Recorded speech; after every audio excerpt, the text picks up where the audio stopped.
Hi, I'm Sarah, and I'm 28 years old. I never expected something so simple could change the way I saw the world. But here's what happened. At first, I thought it was just a kind act, a stranger helping with groceries on a rainy night. But as he spoke, and as I heard those words, everything I thought I knew about him, and even about myself, shifted. I never thought a small, quiet gesture could leave me breathless, until that moment when he said, "Let me help with those." I was exhausted, and I was just trying to get home. But in that moment, it felt like the rain and the world stopped for just a second. And then, his eyes met mine, and everything changed. Before I go on, I'd love to know where you're watching from.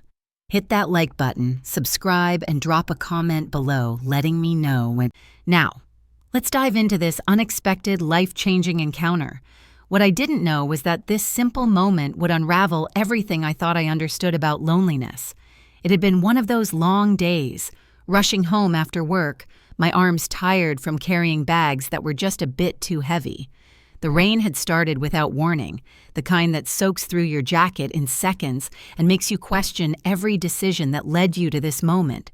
I've seen him around the building before, a quiet man who always seemed to be in his own world. That evening, though, something about the way the streetlight hit his face caught my attention. He seemed almost otherworldly, like he didn't quite belong to the ordinary rhythm of our tired, gray building.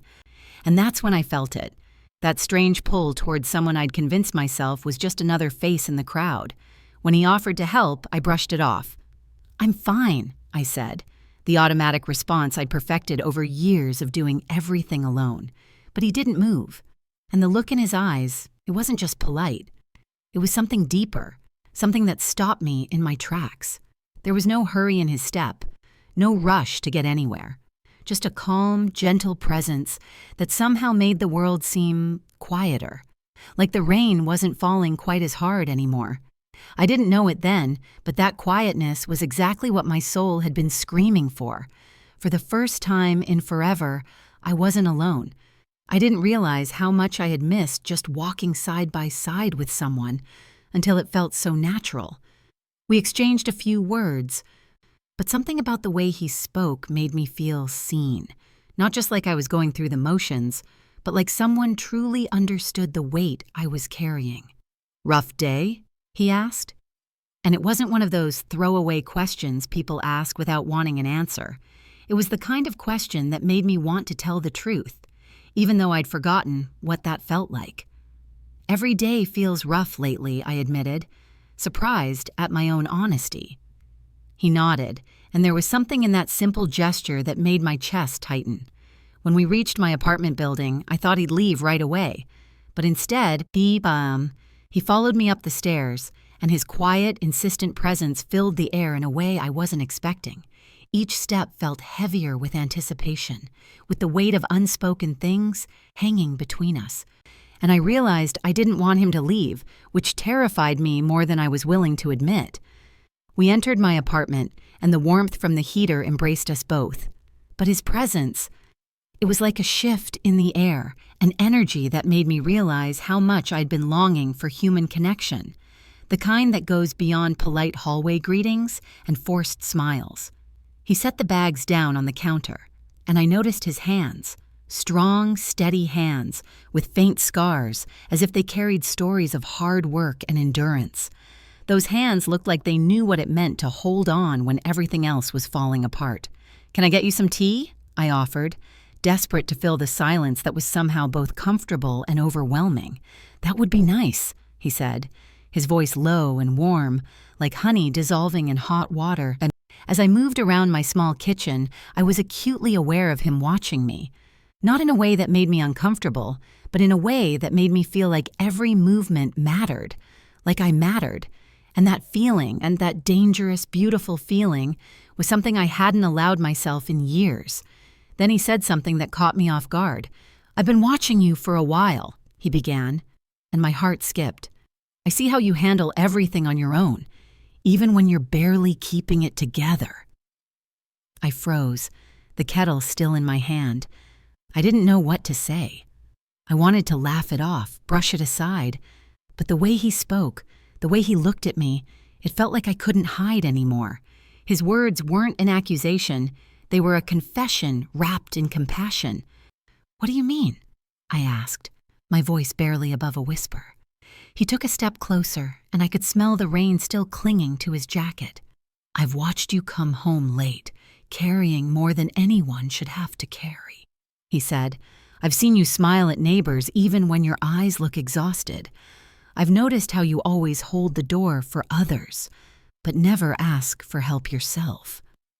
His words hit harder than I expected. It wasn't just a compliment. It was something much deeper, something that made me rethink how I've been living my life. I didn't think anyone noticed, I admitted, feeling exposed in a way I'd never felt before. "I notice," he said simply, and those two words, they cracked something open inside me. I didn't want to admit it, but his gaze stripped away the walls I'd carefully built around myself. He could see me, the real me, in ways no one ever had before. The me who cried in the shower so no one would hear.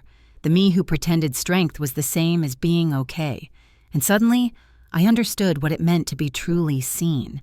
And it was terrifying and exhilarating all at once. "Why are you telling me this?" I asked, needing to understand his intentions. He was quiet for a moment, choosing his words carefully.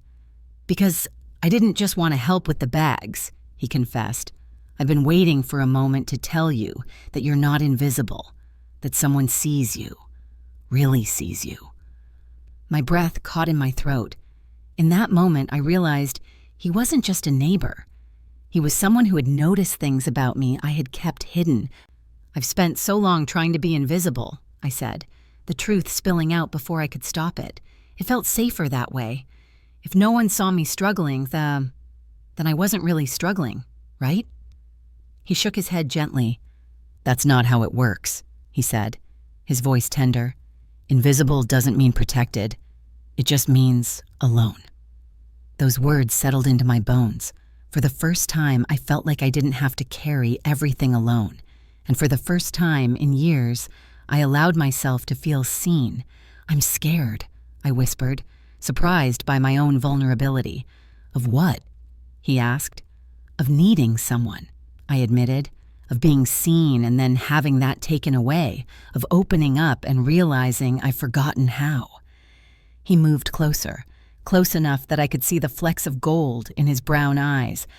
"I'm not asking for anything," he said softly. "I'm just offering you the truth, that you don't have to do this alone anymore." And in that simple offering, I found something I'd been searching for without even knowing it. The rain continued to fall outside, creating a rhythm against the windows that felt almost musical. We stood there in my small kitchen, two people who had been orbiting each other's loneliness without realizing it. "What if I don't know how to not be alone?" I asked, the question I'd been too afraid to voice even to myself. "Then we figure it out together," he said. And it wasn't a promise of forever, just a promise of now. And somehow, that felt like more than enough. He reached out slowly, giving me time to pull away if I wanted to, but I didn't want to. His hand found mine, warm and solid and real, and "You're shaking," he observed, his thumb tracing gentle circles on my palm. "I know," I said, unable to hide the tremor in my voice. "It's been a long time since someone touched me with kindness." His hand tightened around mine, as if he could squeeze away all the years of isolation I'd wrapped around myself like armor. "Tell me something about yourself," he said, shifting the intensity of the moment. "Something you've never told anyone." I thought for a moment, feeling the weight of all my untold stories. "I talk to my plants," I confessed, laughing nervously. "I name them and I tell them about my day, and sometimes I apologize to them when I forget to water them." He smiled, a real smile that reached his eyes, and that smile made me feel like my quirks weren't things to hide, but things to celebrate. "I do that too," he admitted. "I have a cactus named Gregory. He's a terrible conversationalist, but he's a great listener." We both laughed then, genuine laughter that filled the space between us with something light and hopeful. "See?" he said. "We're already less alone." And he was right. In sharing those small, tender truths, we'd created something fragile and precious, a beginning. "What made you notice me?" I asked, needing to understand what had drawn him to someone as deliberately ordinary as I tried to be. He considered the question seriously. "It was the way you always paused before entering the building," he said, like you were gathering strength for whatever was waiting inside. And I recognized that pause, because I do it too. My heart ached at the recognition in his words. We were both warriors fighting invisible battles, and somehow we'd found each other in the trenches. "I didn't know anyone else felt that way," I said, feeling tears prick at my eyes. "We all feel that way sometimes," he assured me. "We just get really good at pretending we don't." He wasn't asking for an answer, just for me to know that he was there, that he saw me, that I didn't have to be invisible anymore. And in that knowing, something inside me began to unfold, like a flower that had been waiting years for the right conditions to bloom. "What happens now?" I asked, uncertain of how to navigate this new territory. "Now," he said, his voice steady and sure, "we take it one moment at a time. No expectations, no pressure. Just two people who are tired of being alone, choosing to be less alone together." It sounded so simple when he said it like that, so achingly, beautifully simple. In that moment, I realized the power of being truly seen. And more than that, I understood the kind of person he was. Not someone seeking something in return, but someone who simply wanted to be honest with me. Someone who had looked at my carefully constructed walls and decided to sit outside them, patient and kind, until I was ready to open the door. "I want to try," I said. And those 4 words felt like the bravest thing I'd ever spoken. "That's all I'm asking," he replied. And the relief in his voice told me he'd been just as scared as I was. We were both standing on the edge of something unknown, but at least we weren't standing there alone. He didn't rush me. He didn't ask for more. He just stayed there, offering me a space to breathe, to think, and to know that I didn't have to carry everything alone anymore. We finished our tea in comfortable silence, the kind of silence that speaks volumes without saying a word. When he finally prepared to leave, I walked him to the door, and I noticed that my hands weren't shaking anymore. "Thank you," I said, the words inadequate for everything I was feeling. "For what?" he asked. "For seeing me?" I said simply. "For not looking away." He smiled that warm smile again. "Thank you for letting me see you," he countered. "That took more courage than you know." As he opened the door to leave, he paused, and in that pause I felt the weight of possibility, of what could be if I was brave enough to reach for it. "Same time tomorrow?" he asked, casual but hopeful. "I make a terrible cup of tea," I warned him. "Perfect," he said. "I'll bring the good stuff." And with that promise hanging in the air between us, he left. I closed the door and leaned against it, my heart racing in a way that felt alive. Sometimes we spend so much time pretending we're fine that we forget we don't have to carry everything by ourselves. And in that moment, standing in my small apartment that suddenly felt less empty, I knew I was no longer invisible.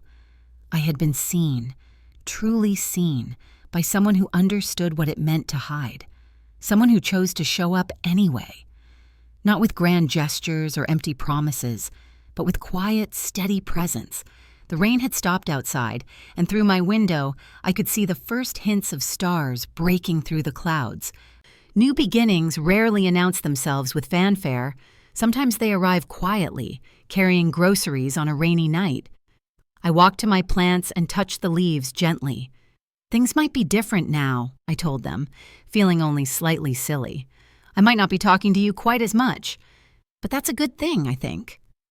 And it was a good thing, because for the first time in years, I wasn't just surviving.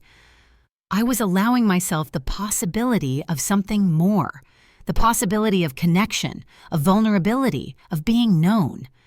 That night, I slept better than I had in months, and when I woke the next morning, I found myself actually looking forward to the evening, to his knock on my door, to the terrible tea I'd promised, to whatever conversation would unfold between us. I realized that loneliness had become so familiar that I'd mistaken it for comfort. But now I understood the difference between being alone and being lonely. One is a choice. The other is a prison we build one isolated day at a time. Throughout that day, I caught myself smiling at random moments. My coworkers noticed, asking what was different. Nothing, I said, because how could I explain that everything had changed because someone had simply chosen to see me? But it wasn't nothing. It was the beginning of everything. So what do you think? Have you ever had a moment where someone helped you in a way you didn't expect, where a simple gesture became the catalyst for something more? Drop a comment below, share your story, and let me know where you're watching from. And if you enjoyed this story, make sure to hit the like button, subscribe, and click the bell icon so you don't miss out on more heartfelt stories like this one. Because we all deserve to be seen, and sometimes the most powerful love stories begin with someone simply saying, "Let me help with those."